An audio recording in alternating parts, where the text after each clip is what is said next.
get back to Max Blumenthal at the end of class, because the fact that he was arrested after making known that the United States government was paying lobbyists, that is the executive branch was paying lobbyists to lobby congresspersons, and somebody didn't like that fact that that was published, so Max was arrested. A system that makes peaceful and revolutionary change impossible makes violent change inevitable. I think it was Bobby Kennedy who said that, but I'm not 100% sure on that. And if you make certain assumptions about human behavior, it is correct. But if you question those assumptions, it becomes problematic. This statement supposes that human beings in a group are going to reject being told what to do, and when they are sufficiently dissatisfied with being told what to do and how much taxes to pay and who to fight, and they have difficulty changing the people who are telling them to do that they're going to rise up and change their form of administration and government.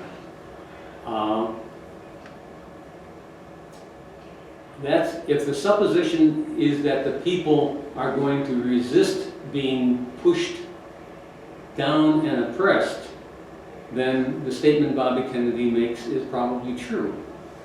But if that supposition is incorrect, if human beings can in fact be brainwashed, if they can in fact be intimidated to the point of subjecting themselves to an unpleasant authority, then what Bobby Kennedy said is wrong. Aldous Huxley wrote Brave New World, and George Orwell wrote 1984. Both of these are called dystopias of the future. Orwell thought that human beings were going to ultimately be controlled by intimidation. Aldous Huxley thought they were eventually going to be controlled by seduction. Whether you're being seduced in the embryo to believe that your government is looking after you, and the rest of the American legend, then there will be no reason to rise up, because everything is just the way you want it to be. And they know a very interesting thing, which blows away all of our thinking, because we're still locked in the Henry Ford past of 100 years ago. We think that the CEOs of major companies, when they make products, right, that they will pay us a good amount so we can buy the products. They think we, the consumers, are part of something with that. We're not anymore. That's not how they think of it. That's not how they think of it, because they live in a world where they know that we are quite willing to redistribute massive amounts of wealth upwards. We don't object. We actually let them take immense amounts of money and really kind of alter the whole economic structure. And we basically say, well, some of it will trickle down on us. And they know also that they can do global trade deals that literally take away our small d democratic rights to make fundamental decisions about the environment, about work life, about our communities, about almost everything that matters to us. And they know that by and large, even though we don't like it, we will elect people who tell us that they're going to make them better the next time. Yeah, NAFTA didn't work. Okay, China free trade will be better. Yeah, China free trade didn't work. Well, CAFTA will be better. Well, CAFTA didn't work. Well, the TPP will be better, right? It's always going to be, somehow it's going to work. And they know that somehow they keep doing, these CEOs know that that keeps happening. And this is the thing they know, the biggest thing they know. We, the people, we like to eat. And some of us like to eat more than others, but we generally like to eat. And so they know that when they reduce the number of jobs, when they wipe out whole industries, we will not say, hold it, I object. Because we didn't object when they wiped out whole industries with their trade deals. We didn't object when they massively culled out our workforce. We haven't objected 40 years into stagnant wages. We haven't objected to the change from a situation where one person in a family could work while someone else stayed home with the kids, and while we had, enough income to actually, do all these things, and our kids could go to college, and instead of having massive debt that would last through the rest of their lives, it was actually something you could pay for with a part-time job. We didn't object to any of those changes. So why would they worry that when they take away massive numbers of jobs? Because they know that we will work harder. We will come earlier and stay later. We'll keep trying to cobble together an existence.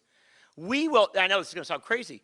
They believe that we will take our private cars and troll around the streets of cities trying to pick people up and give them rides for a little bit of money, and will come some crazy German word like Uber or something like that. They believe that will happen. They believe we will get so desperate that we'll take rooms in our homes and rent them out and call it Airbnb. They believe correctly,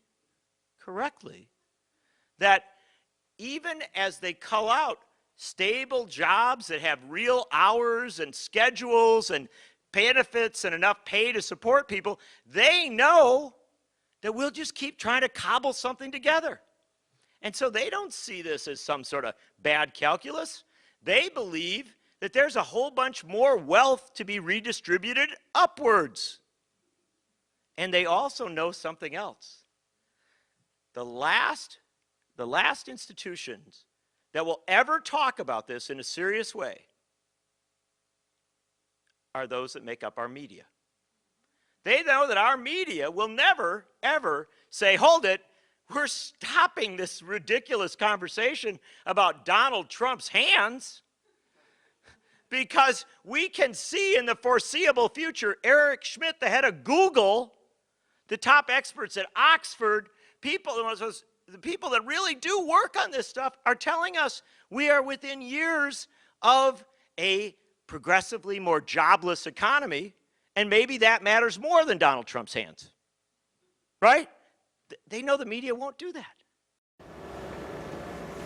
Okay, while you have it on pause, who is the they? Yeah, who is that guy?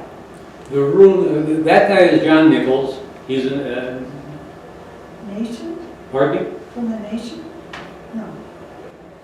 He's a researcher. He's a sociology researcher. I don't know where he works. They are the ruling elites, the people who are making decisions.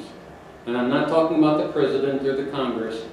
And I may be talking about the Round Table in England. I may be talking about the Bilderberg Group. I may be talking about the Illuminati.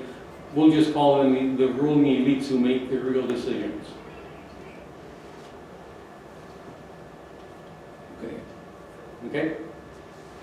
Yeah, he used they about 50 times in his. Well,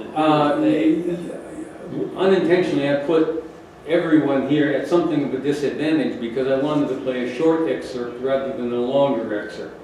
This is part of a longer set of two speeches, one that is given by McChesney, but I don't recall the gentleman's first name, and John Nichols. Both of them sociology researchers who have done research on the American response to the shipping of jobs overseas. John's message says something about us, Westerners, and our willingness to be sheeped or shorn. The film that I'm going to show you is done by John Whitehead, who is the head of the Rutherford Institute, who is a lawyer and defender of people who have been oppressed by the government and who is attempting to show the American people the extent to which they already live in a police state.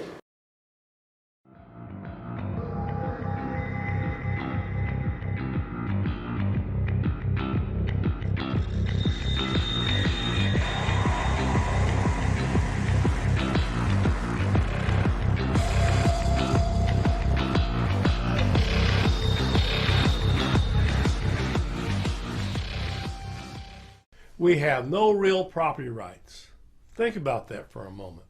That house you live in, that car you drive, that small or not so small acreage of land that has been passed down through your family, or that you have scrimped and saved to acquire, whatever money you manage to keep in your bank account after the government and its cronies have taken their first and second and third cut, none of it is safe from the government's greedy grasp. At no point do you ever have any real ownership in anything other than the clothes on your back. Everything else can be seized by the government under one pretext or another: civil asset forfeiture, unpaid taxes, eminent domain, public interest, etc.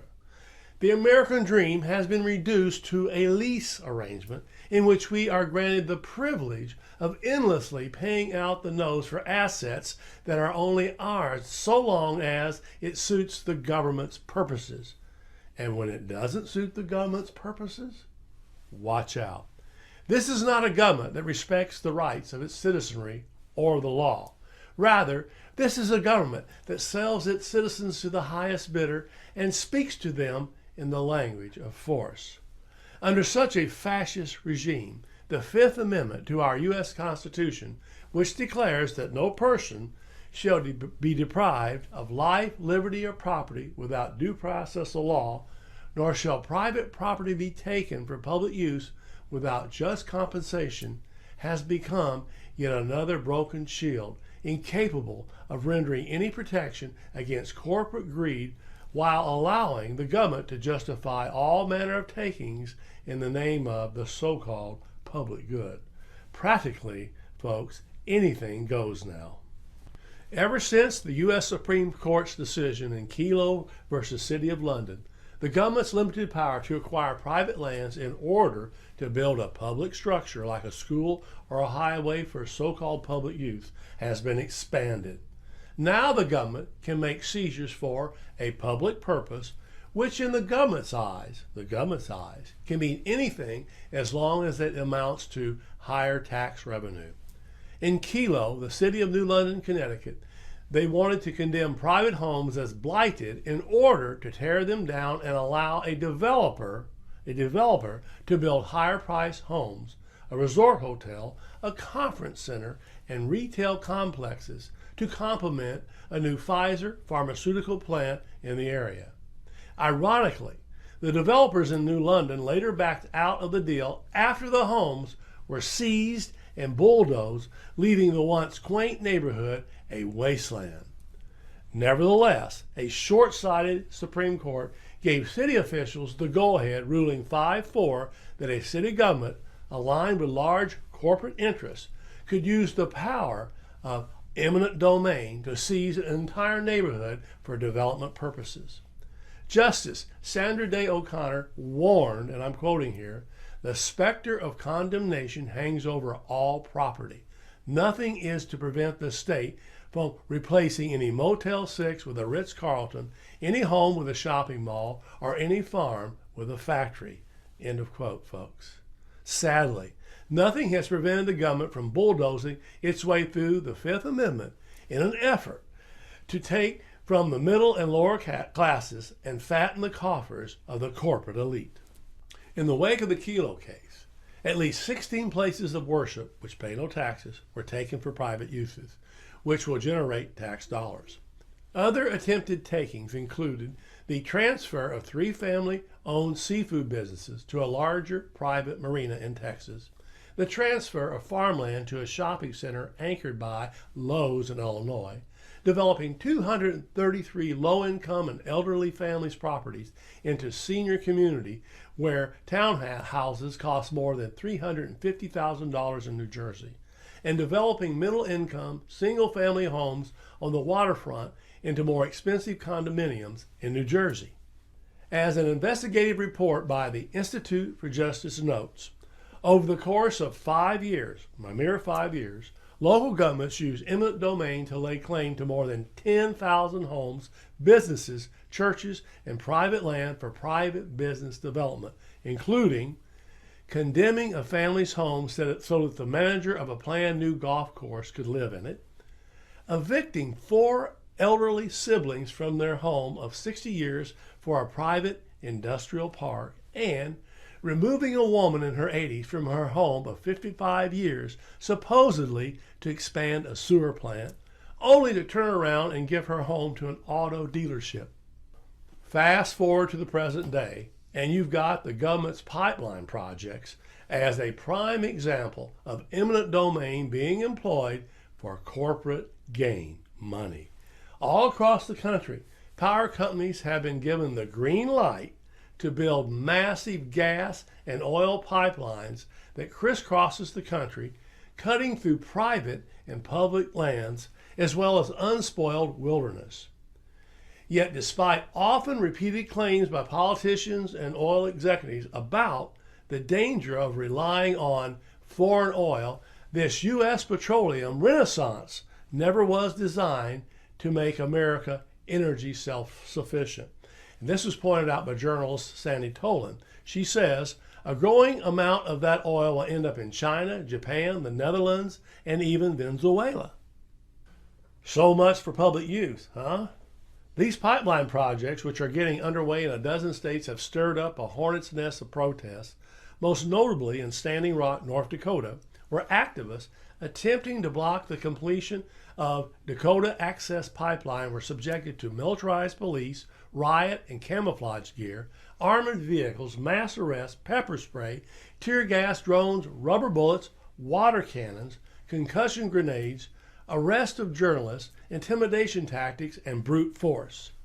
Not all the protests that have arisen in response to these pipeline projects hinge on environmental concerns, which are significant in and of themselves in light of water and ground contamination due to leaks and spills.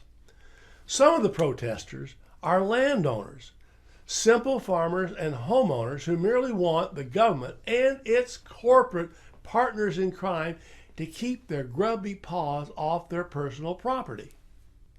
Most recently in Virginia, activists have taken to tree sitting, living for weeks on end in platforms suspended above the ground in trees as a form of protest over the devastation that is being wrought by these pipelines.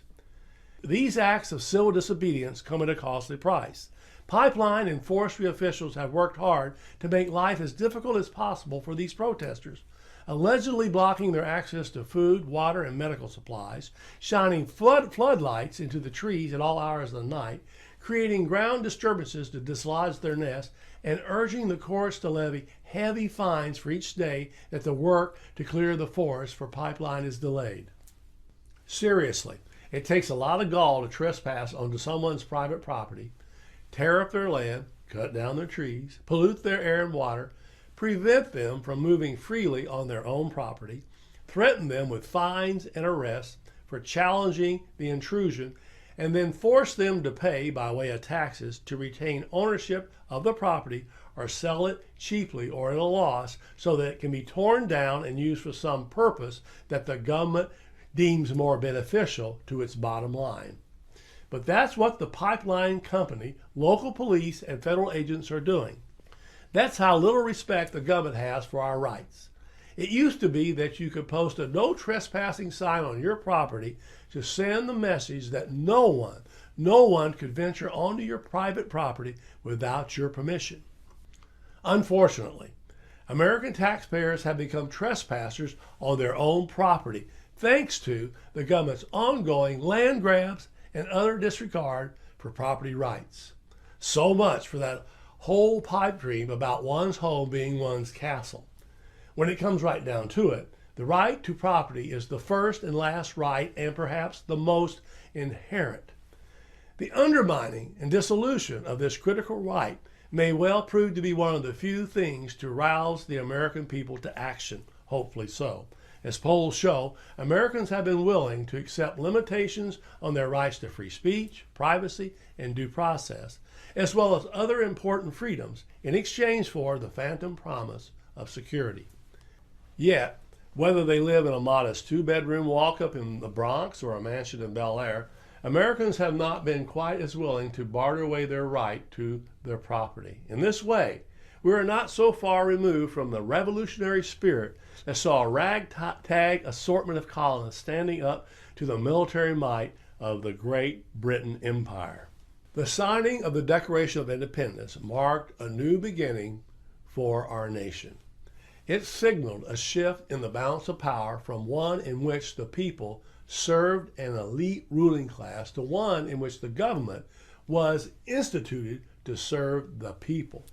The government's role would not be to create or define the people's inherent rights, but rather to guarantee their protection.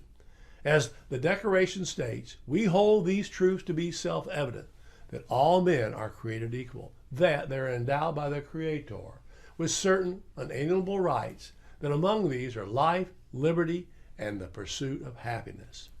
That to secure these rights, governments are instituted among men deriving their just powers from the consent of the governed.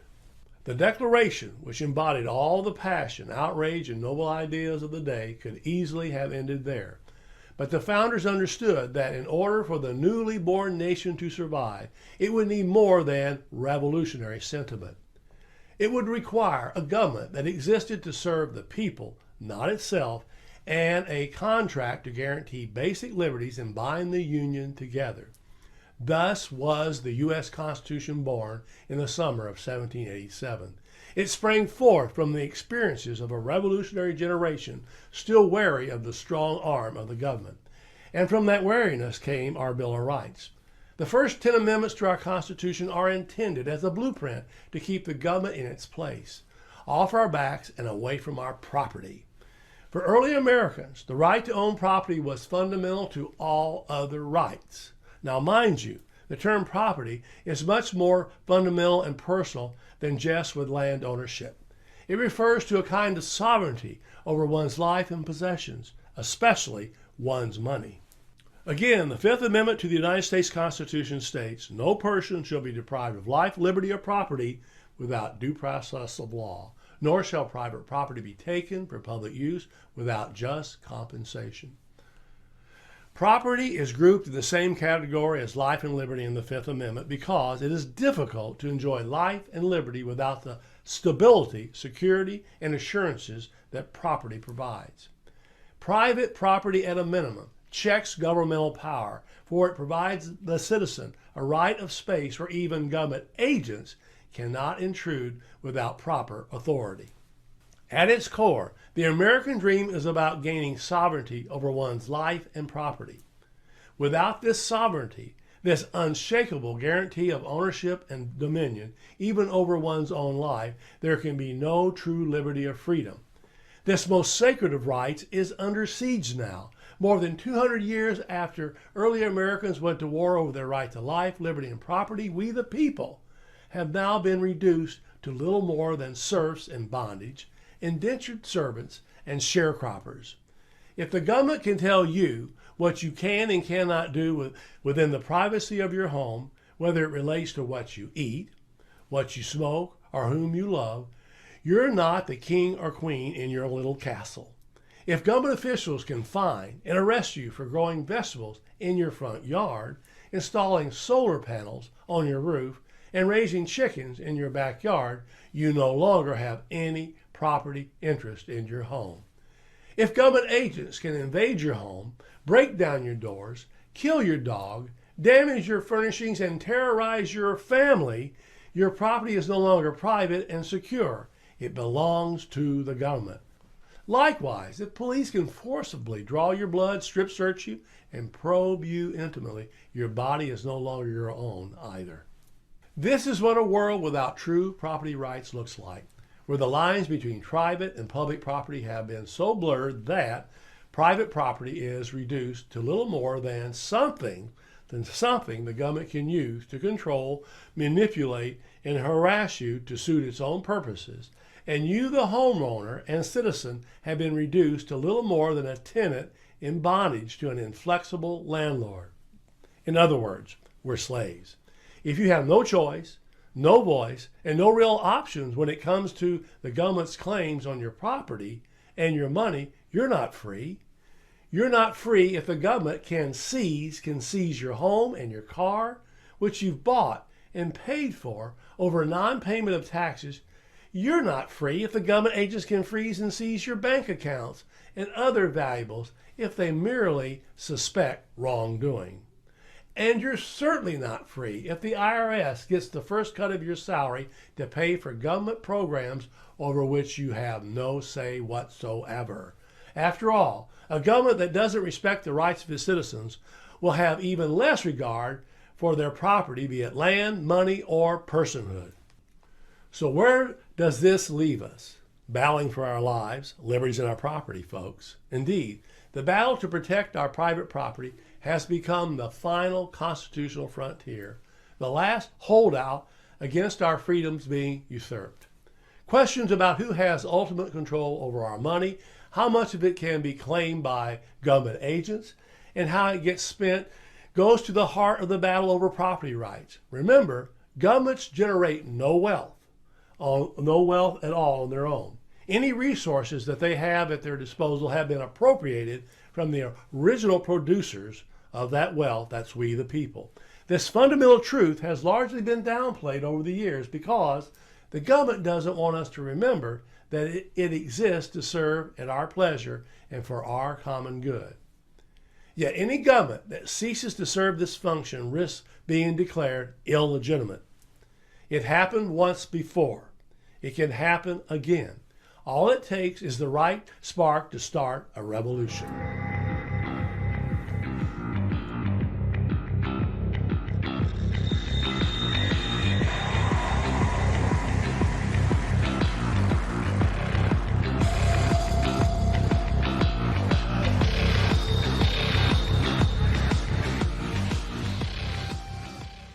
At one point, Mr. Whitehead is wrong. It takes more than a spark. It takes the people who are still capable of reacting and rebelling. And if Huxley was right, and the people can be seduced into submission, then they become incapable of rebelling. I want to show you a film that I will not show the whole extent of it. The comment was made, and I'll just use this as an introduction, that we are the government. The government is you and me. I want to show you an excerpt that demonstrates that the government is not us, and that the government is controlled by powers that we do not control. Let me put it that way. If the government's story of 9/11 is true, then the entire chain, the NORAD chain of command, is incompetent. But if they are incompetent, they deserve to be punished. But they were all rewarded. So that doesn't make sense to me. But let me show you the video. What initially raised suspicions on the true role of the military on September 11 is the fact that the U.S. air defense, which is arguably the most advanced and sophisticated in the world, was unable to intercept even one of the 4 hijacked airplanes in the course of over 1.5 hours. I remember thinking, where on earth are the interceptors? I'm an old interceptor pilot, and it's absolutely unbelievable that hijacked airliners could fly around for an hour and 40 minutes without being intercepted. As a former Minister of National Defense, why did airplanes fly around for an hour and a half without interceptors being scrambled? Take them, with a quick reaction alert. They should have been in the air in 5 minutes or 10 minutes. If not, as a Minister of National Defense, I would want to say, why not? This astonishing failure to respond was remarked by Senator Mark Dayton in the post-9/11 congressional hearings. But what I find much more shocking and alarming were the repeated and catastrophic failures of the leaders in charge and the other people responsible to do their jobs, to follow established procedures, to follow direct orders from civilian and military commanders. The official justification for this failure is a series of blunders, miscommunications, and mistakes that has come to be known as the incompetence theory. On that day, you saw a lot of well-meaning, confused people struggling to make sense of a terrible situation. They didn't even know where the planes were. One argument for the incompetence theory is that the air defense was conceived to protect the U.S. from external threats, not internal ones. The fact is that our air defenses, the whole NORAD system, was not at all geared towards protecting us from domestic aircraft. Quite the contrary. It was all set up to detect aircraft coming in from overseas. La difesa era predisposta per difendersi da attacchi provenienti dall'esterno. L'America era come un castello con un fossato, ma questi hanno usato una catapulta per entrare. Saltando il fossato si sono trovati all'interno, nel ventre mole dell'America, e l'hanno potuta spolpare. What the debunkers forget to mention is that the responsibility for tracking internal hijacks has never fallen on the military to begin with. This has always been the duty of the Civil Air Traffic Controllers, the FAA, as explained by the Secretary of Defense himself. So the Department of Defense was oriented externally. Our radars were pointing out, not in, and the FAA was the one that then had the responsibility to say there's a hijack. Only then, explains author and researcher Nafiz Ahmed, is the military requested for assistance in scrambling their jets. Standard operating procedures dictate that as soon as a plane flies off course, the FAA will contact the plane and try to ask them what is going on.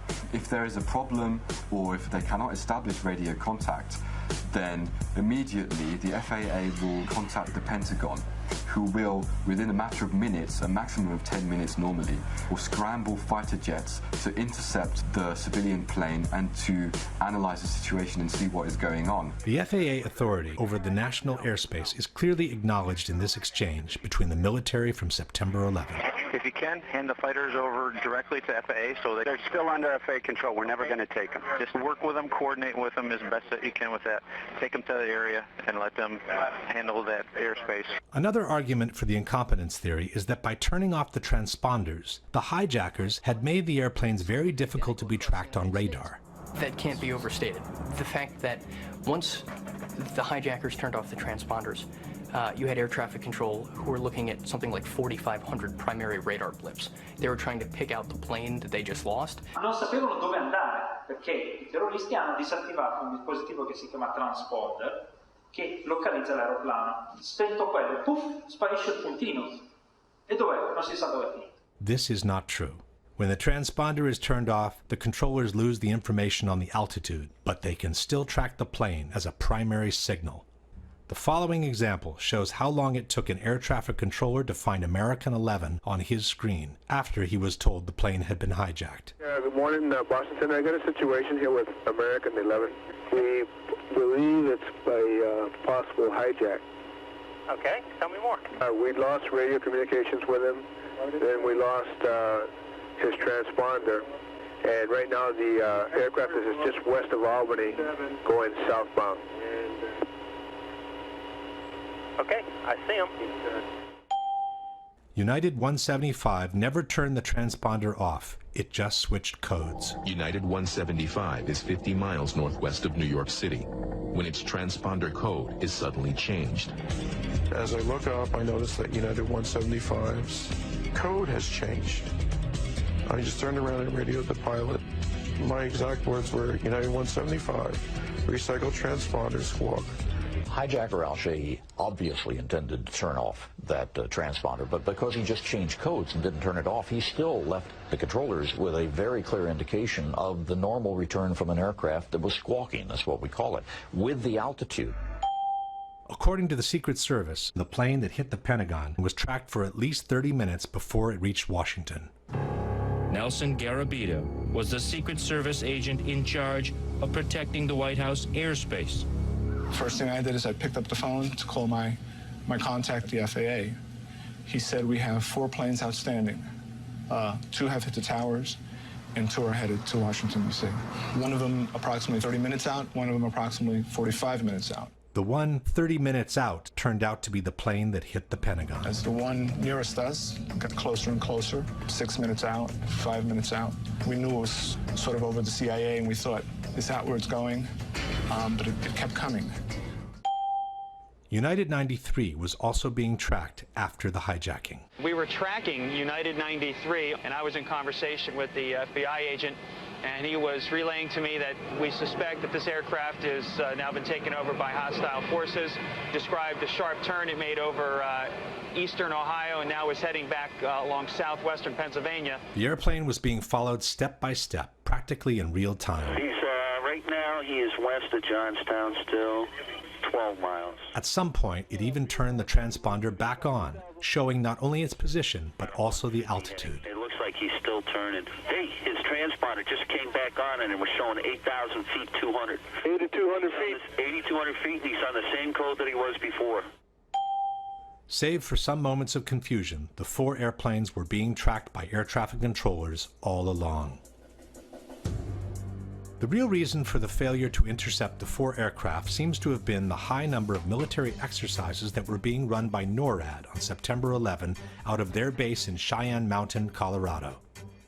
As Webster Tarpley noted in his book 9/11 Synthetic Terror, staff exercises or command exercises are perfect for a rogue network, which is forced to conduct its operations using the same communications and computer systems used by other officers who are not necessarily party to the illegal operation. Interestingly enough, on the evening of September 10th, the security level for the NORAD computer system called Infocon had been dropped to normal, the lowest level. This made it easier for anyone to penetrate or compromise the computer networks of the air defense system. On September 11, between 4 and 10 military exercises had been scheduled, some of them involving false hijacks of commercial airplanes. This unusual number of exercises had 2 major consequences. 1, they moved a large number of fighters out to Canada and Alaska. 2, they created a major confusion in the system as soon as the real hijackings were reported. We have a hijacked aircraft headed towards New York, and we need you guys we need someone to scramble some F-16s or something up there to help us out. Is this real world or exercise? No, this is not an exercise, not a test. The process of authorization for scrambles was lengthy and complicated. Hey, I just talked to Otis here, and they said they needed a NIAD's authorization. Confusion and pressure kept mounting. I don't know where I'm scrambling these guys to. I need a direction, destination. At times, communications were jammed. If you could do me a favor and have them call us, we cannot call out for some reason. Some in the military quickly realized the simulations were causing a problem. You know, let's get rid of this goddamn sim. Hey, turn the sim switches off. Get rid of that crap. I hope they cancel the exercise because this is ridiculous. But they were not canceled, even after both towers in New York had been hit, when everyone knew America was under attack. The war games continued. You guys watching the news? Yeah. I wasn't sure. I've been watching it for about 10 minutes. They suspend the exercise now? Not at this time, no. Apparently, someone took advantage of the situation. While the plane headed for the Pentagon was quickly approaching from the west, an unknown source, which was never identified, reported that American 11 was headed towards the Capitol even though the plane had already crashed into the North Tower. I just had a report that American 11 is still in the air and it's heading towards Washington. Okay, American 11 is still in the air? This attracted all the attention towards the so-called Phantom plane. He's still airborne, he's still a hijack out there, but we can't get a position on him. The jets from Langley were prepared to intercept it. I don't know if they might want to alert some aircraft down there, though, too. We have Langley on battle stations right now. Okay. Then they were scrambled straight for Washington. Foxy, scramble Langley, head towards the Washington area. Roger that. But a different command post, called Giant Killer, sent the fighters out to the ocean. Say again where you want him? We want him in the Whiskey 386 area. This didn't sit well with the operations center. Freaking Giant Killer and their wisdom sent him out over the water when we scrambled him to Washington. By the time the plane headed for the Pentagon was circling the Capitol, it was too late for the Langley jets to intercept it. Even after the Pentagon was hit, the war games were not suspended.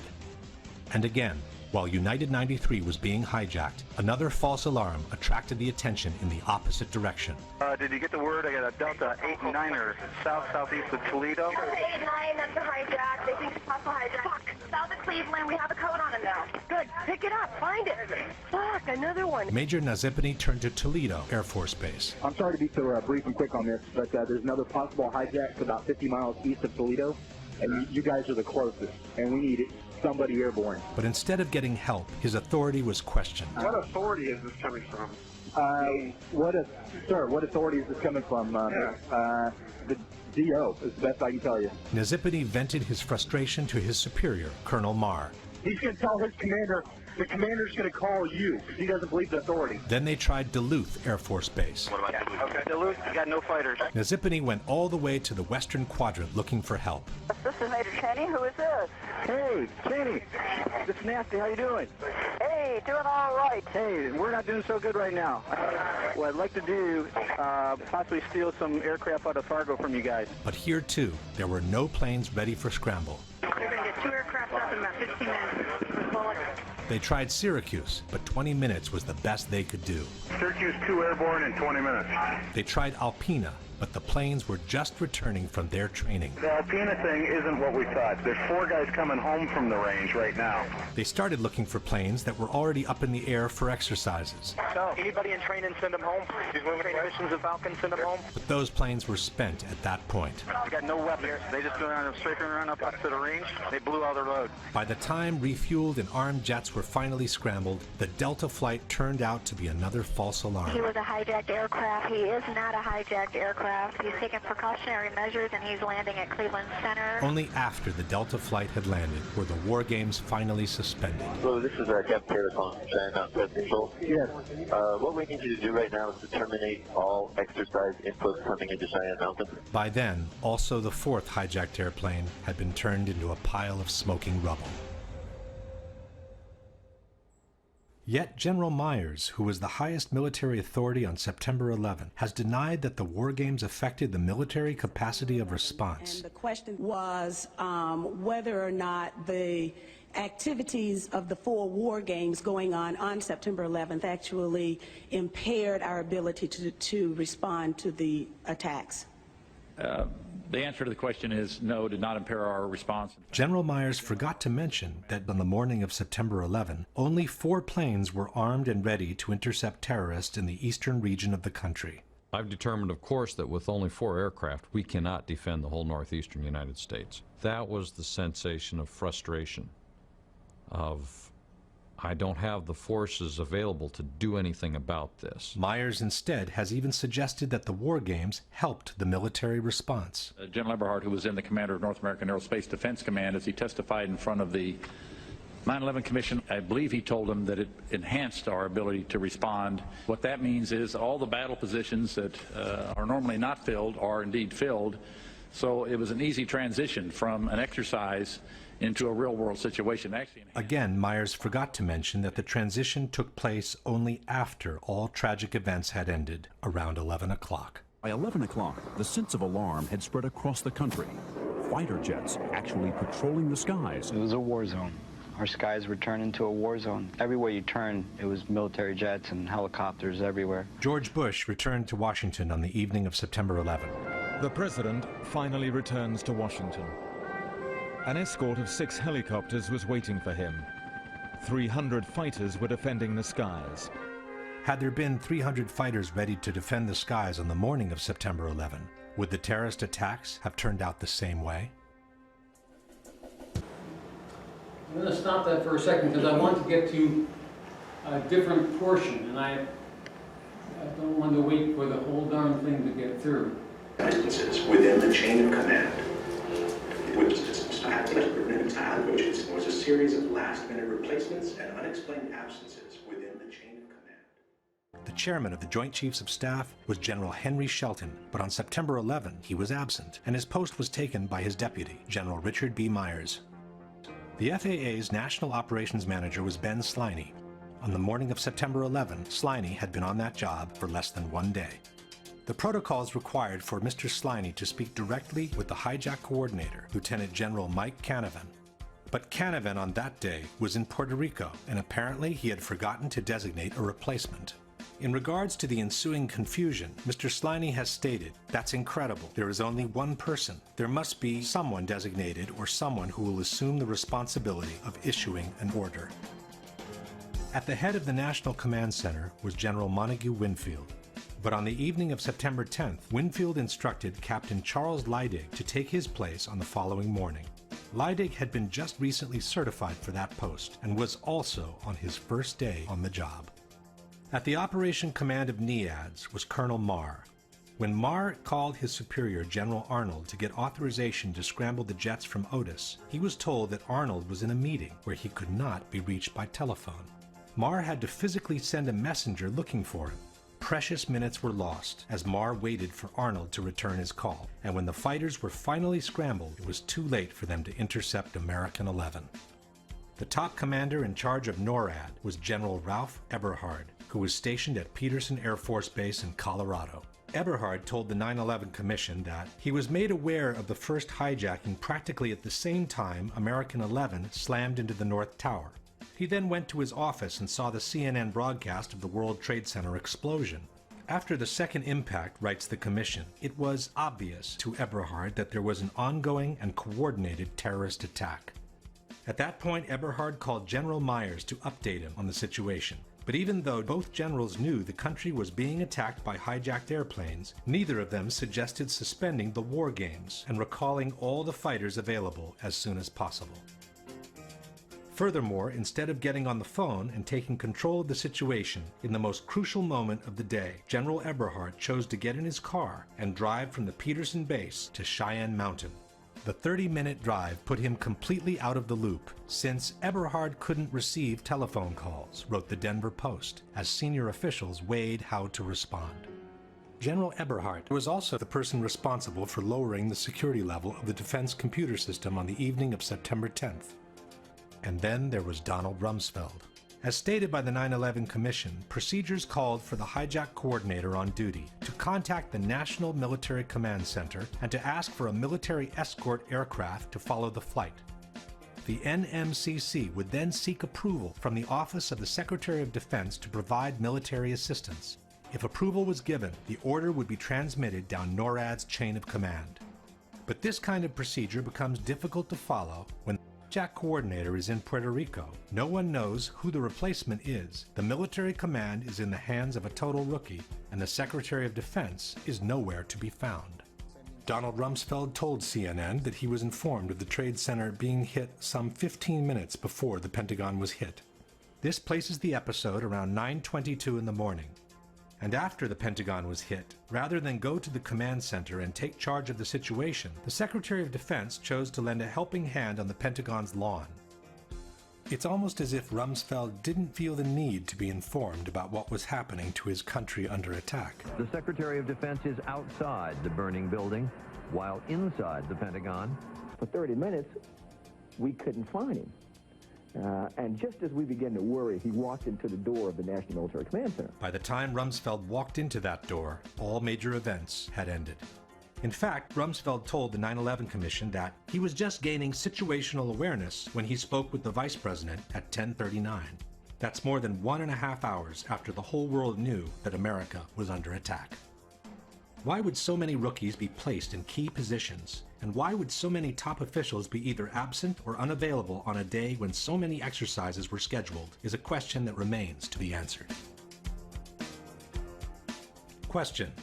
After having realized that the country was being attacked by hijacked airplanes at 9:03, why didn't Eberhard immediately suspend all the war games and recall all the available jets to their bases? Why didn't Myers order him to do so after having been briefed by Eberhard on the ongoing attack? And why hasn't the 9/11 Commission ever asked either general these most fundamental questions? The final argument against the incompetence theory is offered by researcher Nafiz Ahmed. If we try to explain it by using the incompetence theory, it doesn't make sense.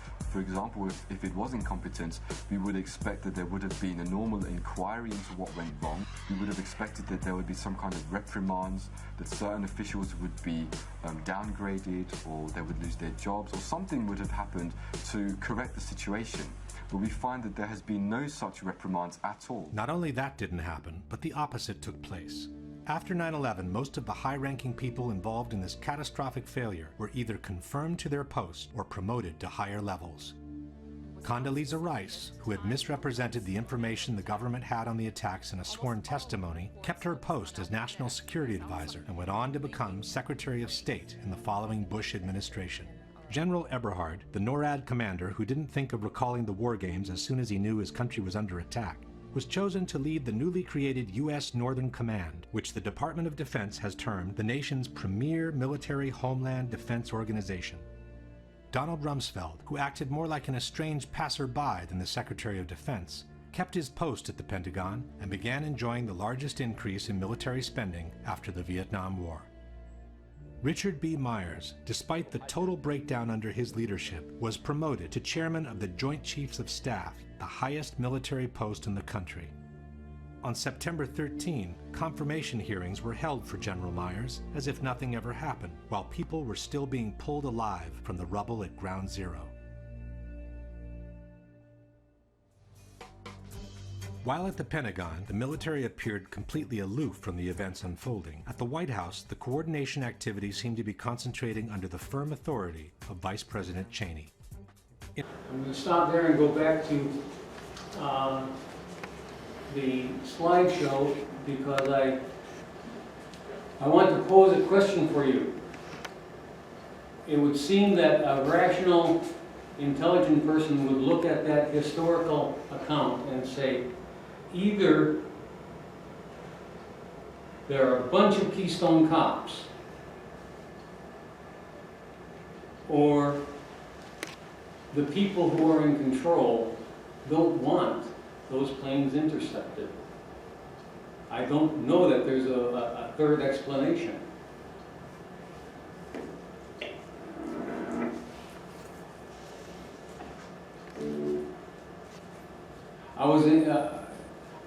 I wanted you to see that excerpt, and especially the one that where I had to interrupt the program, because you really are left in a number of situations, if you have enough information, of deciding either your government is totally incompetent or it's doing things that someone else wants it to do rather than what they've been assigned to do.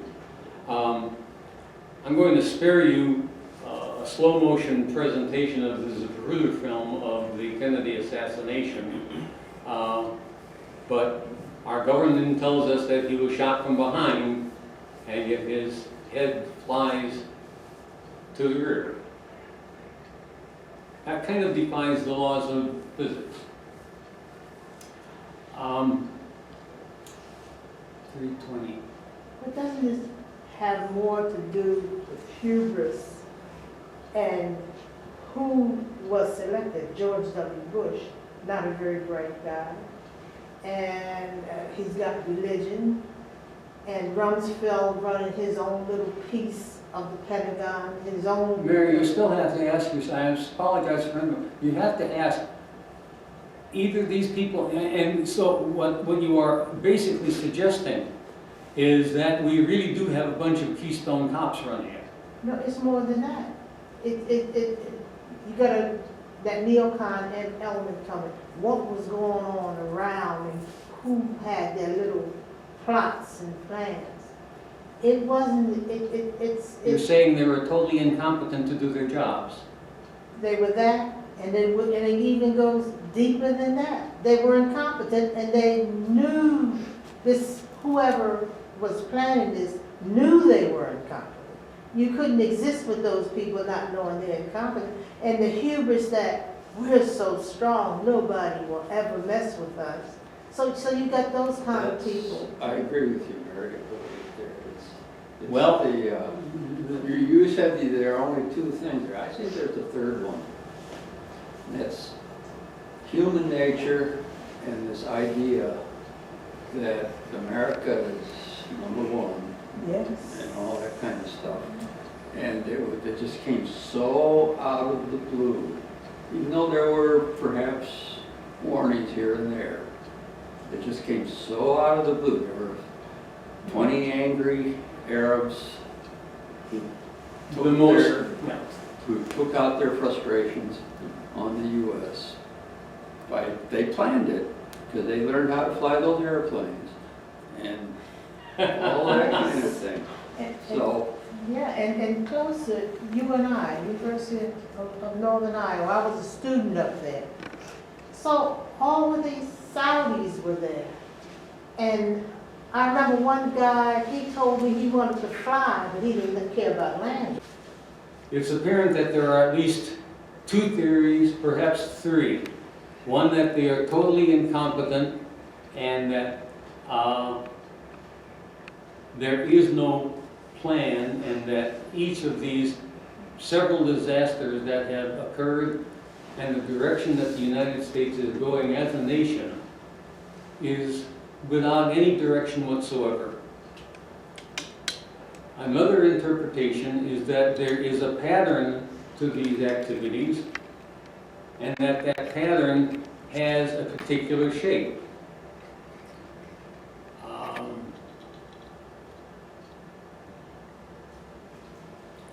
I guess the incompetence theory also involves random, occasional, unplanned events. I think that has to be in the same category.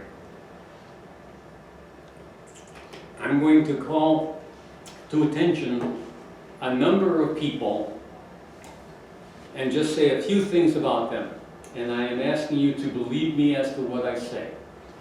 And that obviously is subject to further research on the particular name.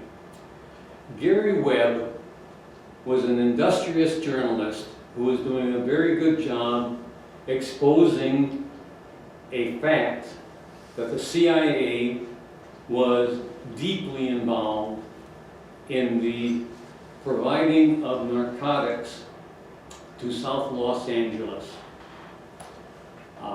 These narcotics, some of them were flown into an airport in Arkansas, and that airport was under the indirect supervision of the governor of Arkansas at that time, Mr. Clinton. Gary Webb's automobile, one night after beginning this expose, started running at 100 plus miles an hour without apparent control and crashed at that high speed, killing its driver-occupant, Gary Webb. I'm going to drop down, now I'll stay with the sequence I have. Catherine Austin Fitz is a young lady who wanted to know how money works, so she got a degree from Wharton Institute in Philadelphia, and she was very smart, so she got a position on Wall Street, and she subsequently wrote a piece called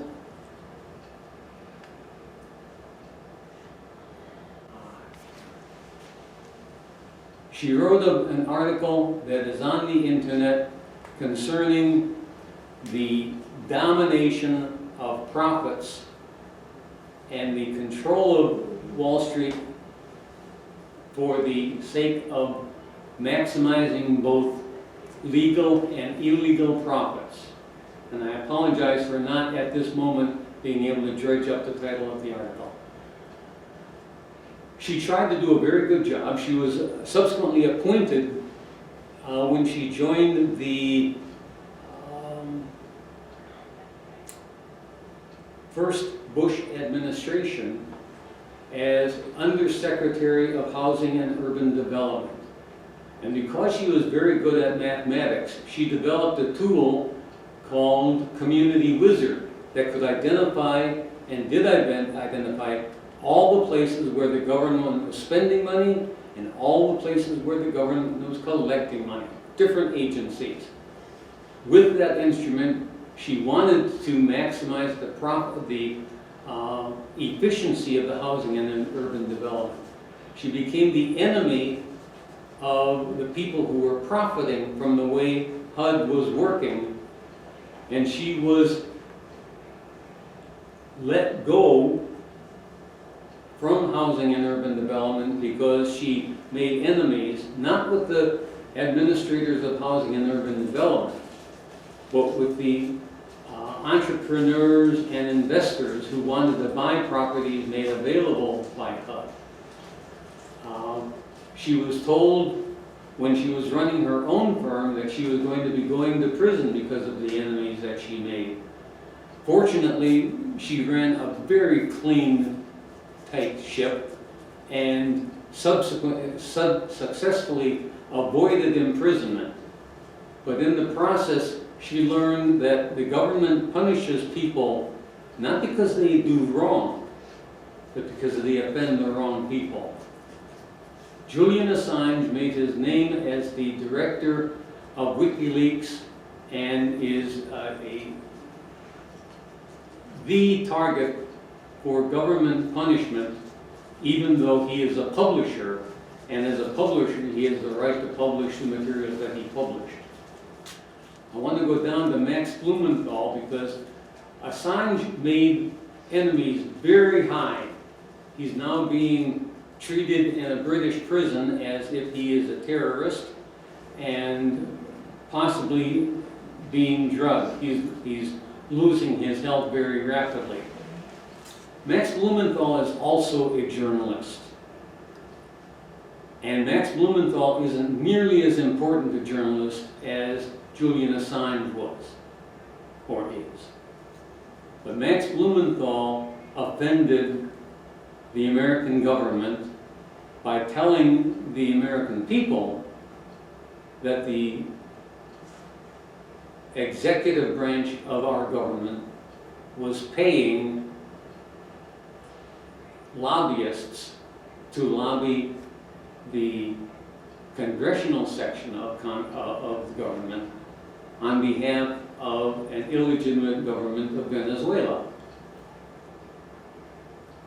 That stepped on people's toes, and a complaint of assault that had been tossed out earlier was resurrected in order to come after Max. Again, going back to the lesson that Catherine Austin Fitts was taught, that don't make enemies, because the government is not out for what is true or what is just. It's out to get even with the people who are offended, for the people who are offended. He also made enemies with his book, Men to the Savagery.